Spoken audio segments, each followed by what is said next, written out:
Hello and welcome to this video from the GUS Research Training Unit. In this video I want to talk about understanding the argument of a research proposal. Research proposals are a distinctive kind of writing. They all, conveniently enough, have the same argument, but the argument that they have is not always intuitive. We're often interested in doing other kinds of writings. Even if you are a professional researcher, research proposals are not the thing that you write most often. So in this video I just want to break down a way of thinking about the argument of a research proposal and what each section of a proposal contributes to that argument to make them a little bit easier for you to write. So the first thing I want to start with is to differentiate two meanings of the word research. Research is used quite casually, particularly in a university context where we're talking about courses that you might be doing research for.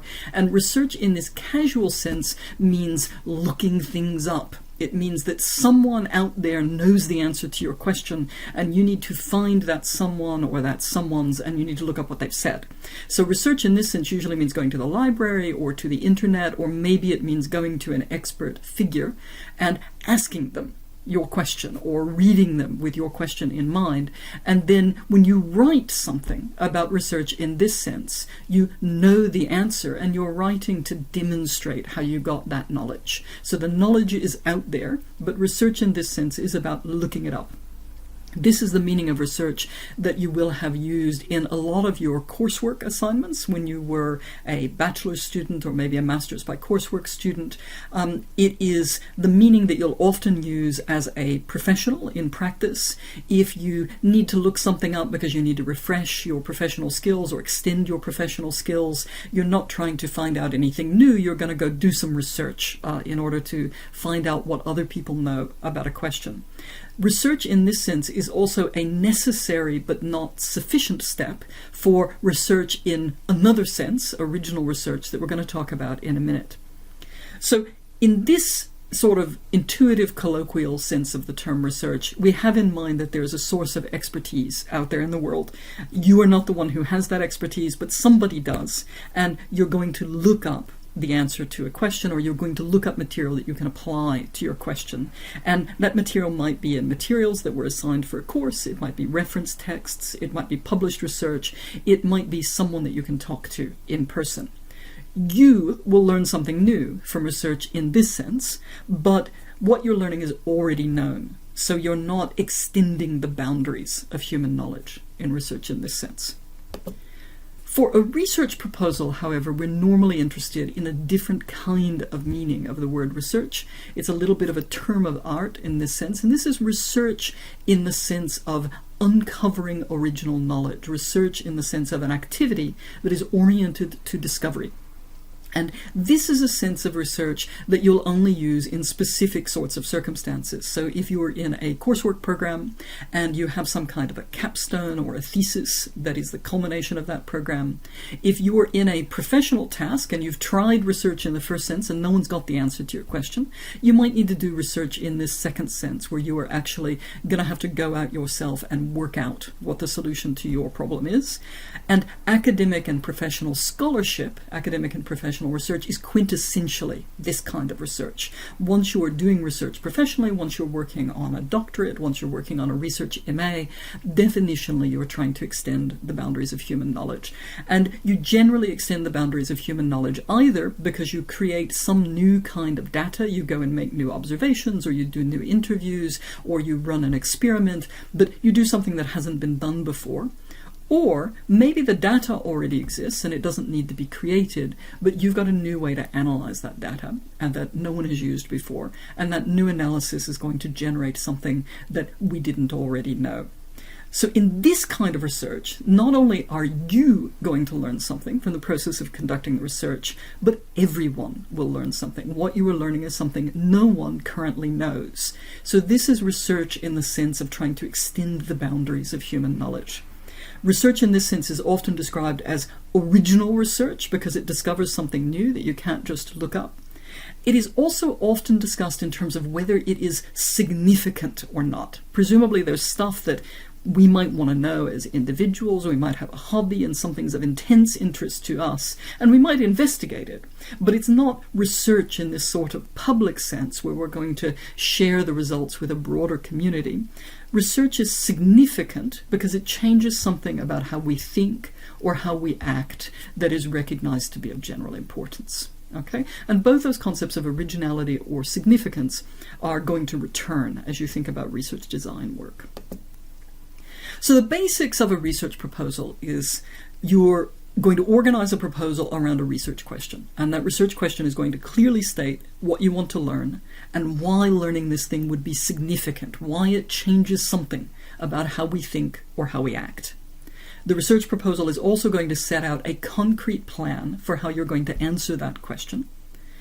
Normally, the question and the plan are designed to seek out original research. You might sometimes write a proposal for something called a systematic literature review, where you want to sort of systematize or write down how you're going to go about looking up what we already know. But normally a proposal is for original projects, where we need to generate something that nobody knows the answer to, no matter how widely we skim the literature.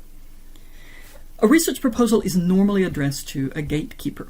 And a gatekeeper is someone who has the power to decide whether you will be allowed to do the research. And we'll talk in a little bit about why it is that these gatekeepers might exist and why they might say you can't go ahead and do research.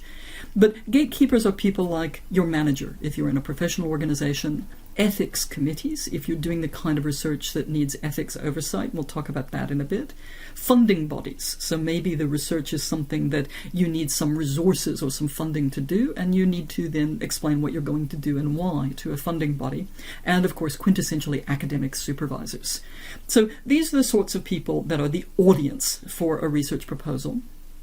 And that audience is looking for key information. They want the information that's going to let them make a decision about whether your proposal is going to be allowed to result in an actual research project. Because a proposal is a request for permission, people don't tend to get very creative when they write them. They tend to follow a very consistent structure because the gatekeepers who can give you or deny you permission need to be able to find the core information. And so people follow a pretty traditional structure with most research proposals in order to make sure the gatekeepers can find out what they need to know as efficiently as possible. Research proposals are intended to address open-ended questions. This is related to the idea that you're doing original research. Because you're not meant to already know the answer to the question, you need to ask a question that is potentially at least amenable to getting whatever answer the data is going to throw up. So if you're writing a question for a research proposal and you imply that the answer is already known, a perfectly reasonable response from a gatekeeper might be, look, if we already know the answer to this question, why would we let you research it? Just go look it up. If it's not actually original, if we're sort of sure, or we think we can be sure about what the answer is, we don't need to go through the bother of a whole new original research project. Or the gatekeepers can decide, look, I don't trust you. You're saying that you're going to be doing research, you're saying that you're going to be searching for an answer, but you're implying really strongly that you've already decided what the answer is going to be. I don't really trust you to be honest about what your data says. Either of these things can result in someone knocking back your proposal, okay? Because a research proposal has a very specific task to justify a specific kind of project. It is not for advocacy-oriented projects that already sort of know where they're trying to go. It's not for editorials. It's not for summarizing existing knowledge. These are all potentially valuable things to do, but they're not the sort of original research that's being evaluated with a research proposal. Now, research proposals require an unusual form of persuasive writing. We are most used to writing things at the point that we in fact do have an answer to our question. And usually what we're writing is an attempt to persuade other people to agree that we have the right answer. So we're usually writing quite late in the process of gathering evidence and assembling our own thoughts and understanding our own arguments. And that's true at all stages of research. It's true for students at university who are writing essays and handing them in for assignments, but it's also true of professional academics who will spend a lot of their time doing open-ended research, but then they'll spend usually a lot more of their time writing that research up and distributing it, disseminating it to different audiences. So a lot of us are a lot more practiced at writing the, here is my completed work, let me explain it to you, and I will persuade you that my interpretation is the correct one. Research proposals are a common but still more unusual kind of writing, and it's a little hard to get your head around the issue of what are you arguing if you are not arguing for a particular answer to your question. And the answer to that is that you are arguing that you have a good question that is worth time and resources to answer, because answering it is going to make a difference for how we think and act, but the answer is not immediately clear. Okay, so that's what's going on in a research proposal. Now, asking a good question for a research proposal is a topic in its own right, and I can't do justice to it in this video, but it's something to think about, because the kind of question that makes a good research question has obligations that, say, an essay question doesn't have. You can often ask quite big things in an essay because you're mainly assembling work that other people have done, and you can lean on that work and you don't have to demonstrate everything yourself.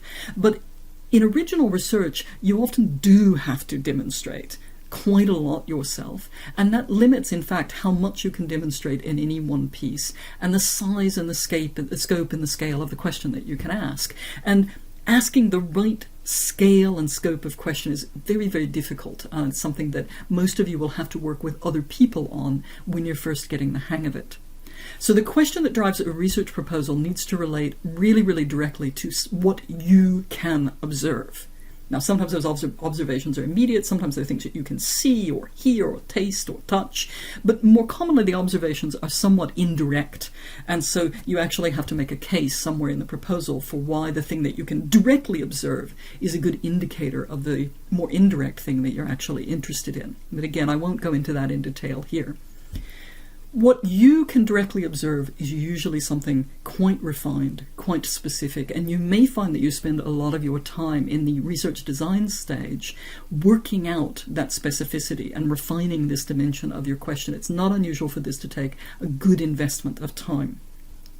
Research questions generally combine a larger and more general interest with a smaller and more precise question that specifies what you can actually observe. So you might get a question like, what can the migrant outreach programs at some specific community center teach us about innovative strategies for integrating new migrants to Australia?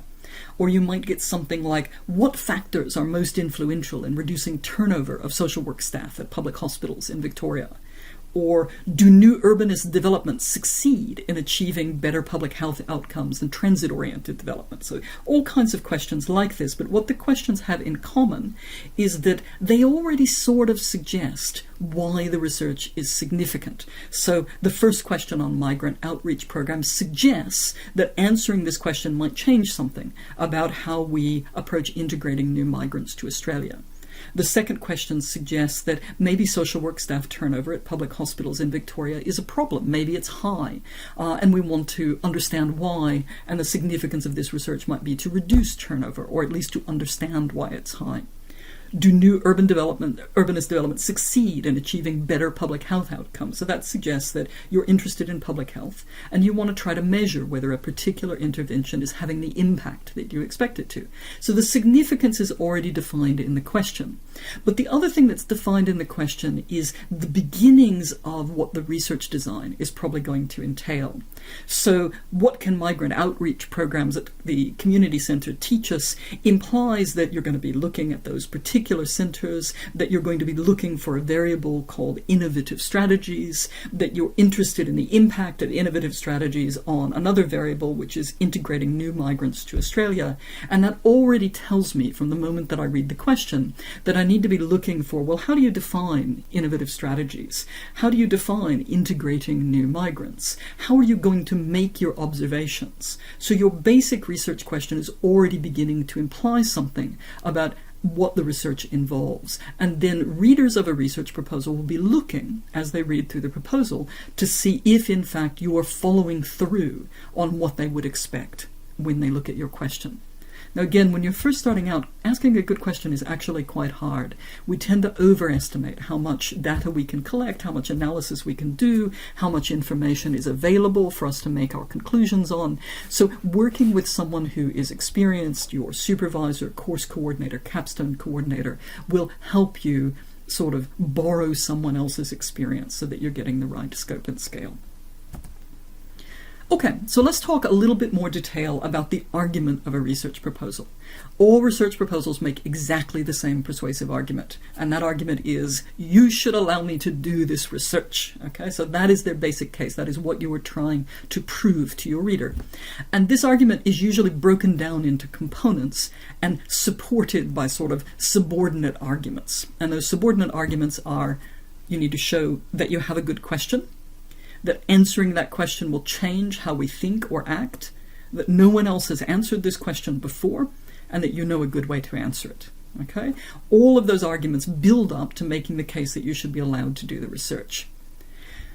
Proposals, as I said earlier, are not creative documents. We want to make absolutely sure that gatekeepers can find the answers to the questions they have.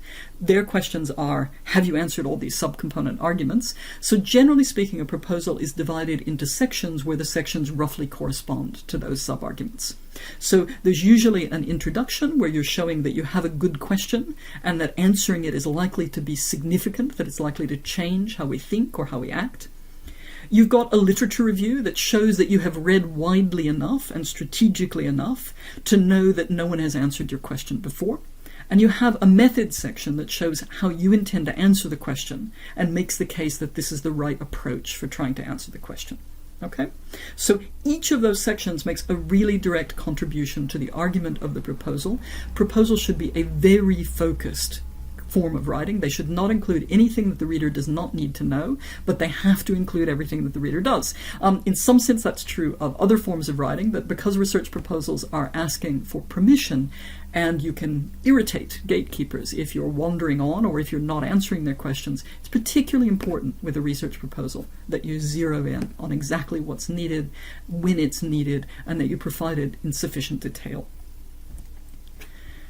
So to talk in more detail about the introduction or background section, this section has a specific job. It makes certain specific contributions to the argument of the research proposal.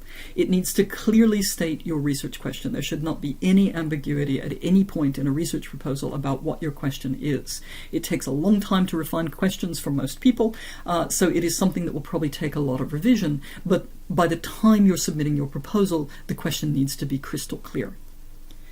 The introduction needs to provide any essential background that is necessary to understand that question, and that background may be in the form of definitions so that people know how that you understand key terms in your question. It may be providing some information so that the reader can understand why this is a significant issue. You might need to give some background that says that something is a problem in need of a solution, or that something is a way that we've been thinking that seems to be generating some problems or errors or flaws.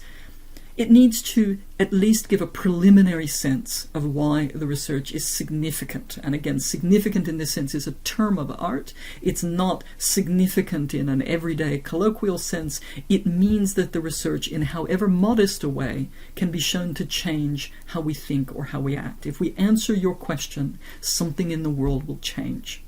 This is sometimes called the so what dimension of the proposal, and it's not really unusual for someone to be presenting a proposal verbally. Sometimes proposals are delivered verbally, and to have someone literally ask them, so what? Okay, what that means is that research is generally costly in some sense, and that cost might literally be that it costs money. It always costs time, if only the researcher's time. It usually costs time from research participants. It is often risky. The more interactive it is, the more intrusive it is, the riskier it can be. But there's some dimension of cost and risk for research. You need to generate a corresponding benefit. The benefits of the research need to outweigh those costs. So the so what question is at its heart an attempt to make sure that your research is not likely to generate risks or costs for no real benefit to anyone other than your own personal curiosity. Okay, and it's a very important part of a proposal. We'll talk about it a little bit later, because the main job of a gatekeeper is in fact to weigh up costs and benefits when assessing your research project. The introduction should also provide an executive summary that warns the reader of what's going to happen in the rest of the research proposal. Transitional moments, introductions, conclusions, transitions between sections are really important opportunities to remind your reader where they sit in the context of your overarching argument. If a reader gets lost and isn't sure what they've just read or what they're about to read, part of their brain is wasted figuring that out. And the part of their brain that's wasted figuring that out cannot have time to spend empathizing with your argument, giving the best case for your argument. You do not want your reader distracted about where they are in your argument and where they need to go in the argument. Okay? So an executive summary is one of the things that will help them keep track of what's happening, warn them a bit in advance what's coming, so that once they hit that particular section, they sort of know what to expect.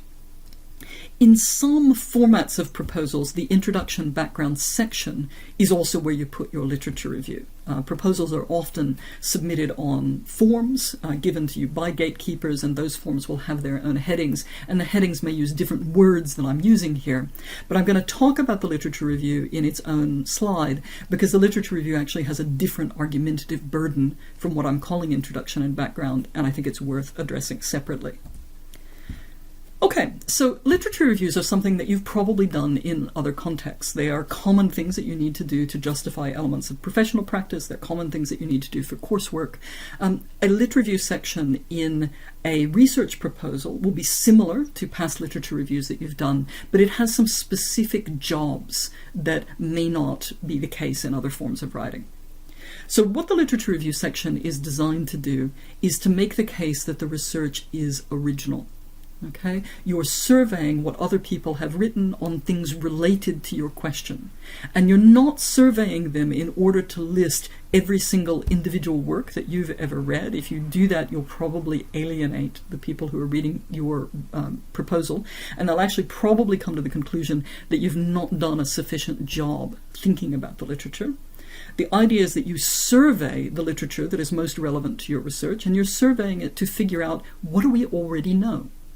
You want to give full credit. The literature review is not for purposes of insulting every other researcher who's worked in your field. Every once in a while I get one of these, and it's sort of written as though the writer believes that the only possible way to justify their research is to insult everyone else who's ever worked in the field that's just utterly inept or unable to carry through on interesting questions. You don't need to do that. It is the way that you can say, here is a map of the state of human knowledge in this area. And these parts of the map have been filled out really, really well. I like those. And because they've been filled out well, I don't need to do work in those areas. But here is an area where the map is a bit sketchy, or maybe it's even entirely empty. That's where my work's going to sit. And to do this, you want to group works together. And you'll have other videos that will talk about literature reviews in more detail, that will talk about ways of grouping works. But what you want to do from the standpoint of your reader is say, here is the map. Here are the main categories of things that we already know, the main spaces on the map that have been filled out. Here's a space where we don't know everything yet, and I'm going to make some kind of contribution to that space. And that space can be small. It doesn't have to say, and by the time I'm done, the whole globe's going to be nailed down. All it has to do is push out the boundaries of the map just a little bit. Again, you're wanting to do this because research is costly, research is risky. And the cost and the risk are not worthwhile if the answer can just be looked up in a journal somewhere. Okay, so this is part of your due diligence. And the people who are reading your proposal are likely to already know a reasonable amount about the literature you're talking about. So it also serves as a proxy for how experienced and reliable you are as an interpreter of your field. So, for example, if you write a literature review and you miss major areas of work, even if all other elements of your proposal look pretty good, the gatekeepers who are evaluating the proposal are going to get nervous. They're going to say, look, they've missed the following 10 major works. We're not convinced they have enough experience to pull this off. Go away, read some more, come back to us later. So the literature review serves as a proxy for how careful you are, for how diligent you've been about educating yourself about what we already know, for how reliable you are as someone who's going to carry out your research as a whole. The literature review should never lose track of your own research. So you are trying through the literature review to make a case that your research specifically is needed. You're not trying to summarize all of human knowledge, even all of human knowledge in your disciplinary area. You are trying to make a surgical case that there's a spot on the map that is blank or not fully filled in, or maybe has been filled in wrong. And by the end of the literature review, you want your readers to be asking themselves, ideally, why hasn't someone done, and the fill in the blank is the method you intend to do. So the literature review is meant to set up the need for your method, and the reader should already be primed for that method before they've even gotten to your method section by what you've written in your literature review. So just like your research question should prime your readers for the background information you provide and the sort of project you're going to do, the literature review should also be priming them for that sort of project. Now, the methods section, though, is really the heart of the research proposal. So the research question, the background information, the lit review all help to establish the need for your work, but the methods section is where you tell people how you're going to get it done. And research proposals will often live or die on the strength of the methods section. It has a couple of different tasks, and they're somewhat complex tasks. So again, I'll do other videos that unpack these in greater detail. But one of the major jobs of a methods section is to provide a detailed step-by-step list of exactly what is involved in carrying out the research. Thinking of it as a to-do list is a good idea. Generally speaking, people make these insufficiently detailed when they first write them. You have in your head a set of assumptions about how the research is going to work, or maybe you don't have enough assumptions about how the research is going to work, and you've not actually yet realized that there are some things that you need to plan out that you haven't planned out for. And so you end up with a sort of a vague, gap-filled method section, and that can get a proposal rejected. In principle, the proposal needs to be detailed enough that another researcher, guided only by what you've written, could carry out the research themselves. So, for example, if your proposal says that you're going to recruit 20 people and interview them, have you said what sorts of people those are, how exactly you're going to recruit them, where you're going to interview them, what sort of equipment you're going to interview them with, what you're going to do with the interview data once you've got it? Are you going to transcribe it? How are you going to store it? How are you going to keep it secure? Are you keeping them confidential? Is it somehow possible to interview them anonymously? All of these sorts of detailed questions before you even get to the issue of what are you going to ask them and why is this a good thing to ask them. So the method section needs to be very detailed. This does a couple of things. It ensures that the research is potentially replicable, and we'll probably talk about replication in other videos. There are a number of disciplines in the social sciences experiencing what's called a replication crisis, where classic and very influential pieces of early research people are trying to replicate and are finding that actually they are either not replicable, or the replication indicates that the pattern is not as strong as the original research would have suggested. But you provide a detailed to-do list in your methods section so that other people can check your work. Okay? It also lets people assess whether you're likely to make some kind of common mistake or error. So the more detailed you are, the easier it is for a gatekeeper to say, look, you need to change the following things, and then the research is good to go. If you're very vague or too general, it's more likely to cause the proposal to be rejected outright. If you're very specific and you've just made an error, it's fairly easy for someone else to suggest a correction to that error. Now, replication itself means different things in different fields. So obviously, if you've got a data set that everybody has access to and you run a particular statistical test looking for particular variables in that data set, someone can literally replicate exactly what you've done and see if they come out with the same result. If you're an anthropologist or a participant observer and you do a particular kind of observation living in a community or an organization over the period of 6 months, someone else can't be you at that time in that organization. Nevertheless, you can still talk about your more unstructured method with an eye to replication. If someone wanted to go to a similar community or go to this community at another period of time, what would they need to do to make it likely that they would see similar sorts of things, or know if they were seeing something different. There could be an interesting change in that community, and someone could document that change by replicating your method at another moment in time. So thinking about, have I written this in enough detail that someone who's not me could do this research, is a useful rule of thumb for your method section. And to check yourself on that, passing your method to-do list to someone who is outside your discipline can be a real help. Would they be able to say back to you what the research involves, given that they won't share a lot of the assumptions that are in your head? The other thing that a method has to do is a little bit more philosophical. It's sometimes called the methodology. It is an analysis or an argument about why the method you've chosen makes a good fit for your question. And this can range, this kind of argument can range from something very specific, which is if your question implies that you're doing some huge longitudinal study and then your method says you're only going to be talking to people for 2 weeks, that will raise a question about your methodology in a narrow sense. So there needs to be a kind of a fit between the question and the method, and the concept of methodology encompasses that. But the concept of methodology also encompasses more philosophical and political orientations to research. So if people are interested in feminist epistemology, that will play out in their method section with an explanation of what it is and how it applies to this research. If people are interested in deconstruction as a tool and their primary data are texts of particular kinds, they might need to talk about the philosophy that they're using in the course of their method section. The method section needs to talk about ethics. It needs to talk about ethics, particularly if it is the kind of research that is going to be interacting with human subjects and therefore might be subject to review by an ethics review committee.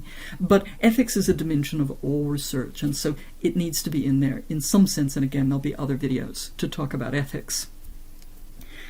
And more concretely, the method section needs to overall make the case that your research is doable.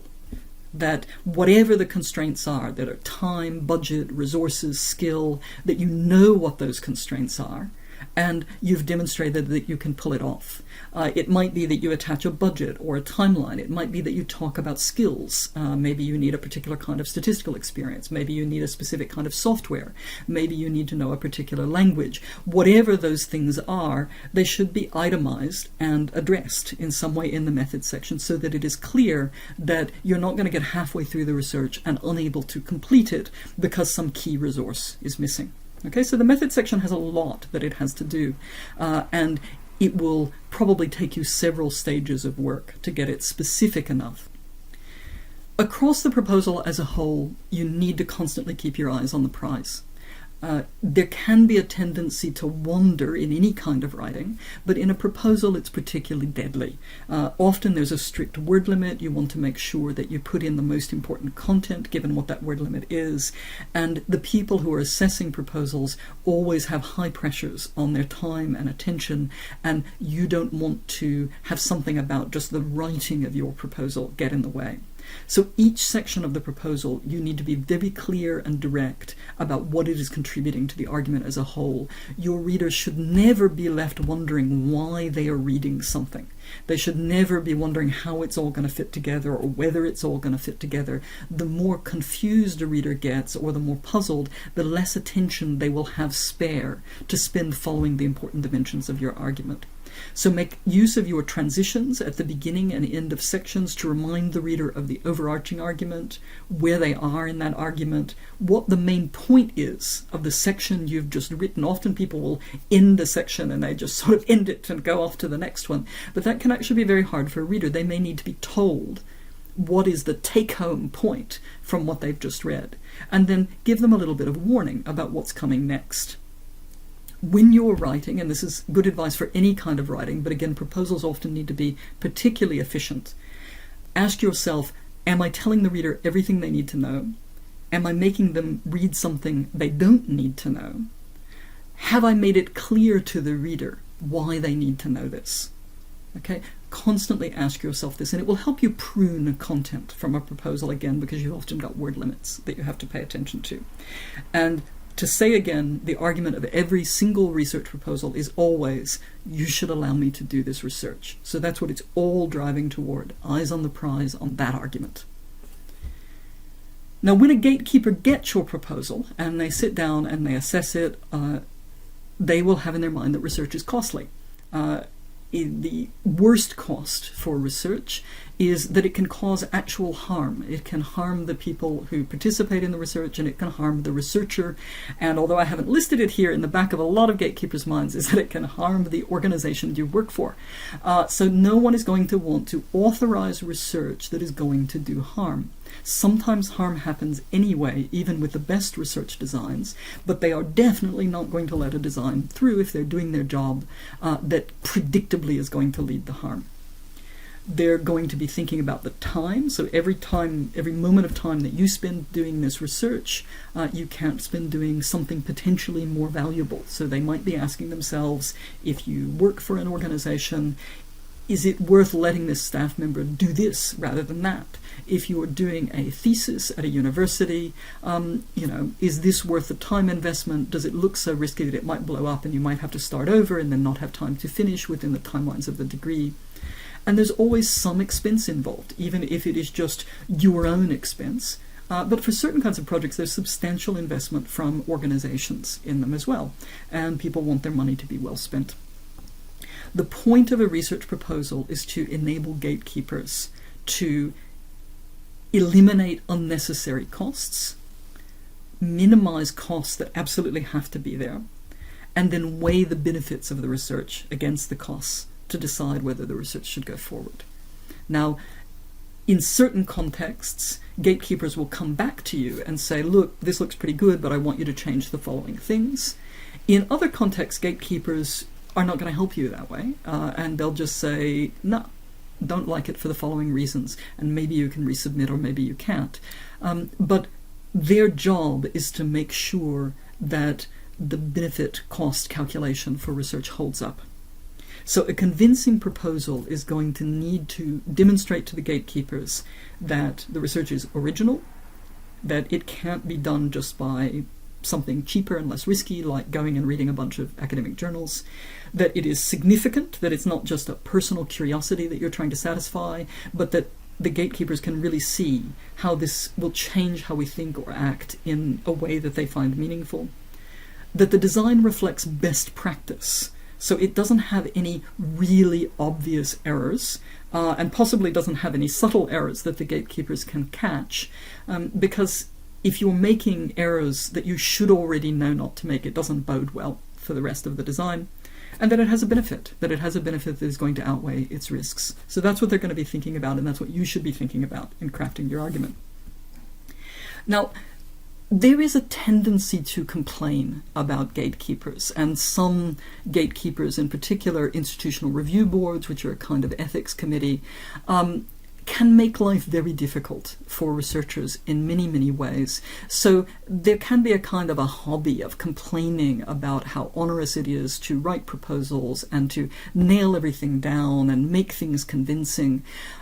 But really, actually, the process of doing a proposal and doing it well would be something that you should be doing even if there's no gatekeeper involved at all. Research is costly and risky even if you were the only person involved, and even if you could just go off and do whatever you wanted without anybody looking over your shoulder. You should feel an ethical responsibility to make sure you're doing it right. And writing a proposal, making yourself go through the process of putting things down on paper, will force you to think about details that you might otherwise be tempted to gloss over. Written proposals can also easily be circulated to other people, and other people are a fantastic resource. They will know things that you don't know, or they will catch things that you do know, but that because you've been staring at this research proposal for weeks, have just escaped your attention. Other people are an incredible safety net to catch your mistakes before you've gotten 2 years into a project and suddenly something is catastrophically blown up on you. So it is much better to catch mistakes on paper before you start than after you're well on your way and something goes wrong in the field, and then there's much less that you can do about it. So think about research proposals as a resource, as a safety net for yourself, as something that will improve your work as a researcher and also make your life easier as a researcher. And think about the value add that gatekeepers, if you do have gatekeepers over your research, can serve in that process. They're not generally trying to be bad people, making your life hard. They have probably seen a lot of stuff go really, really wrong, and they're trying to make sure that it doesn't go wrong for you.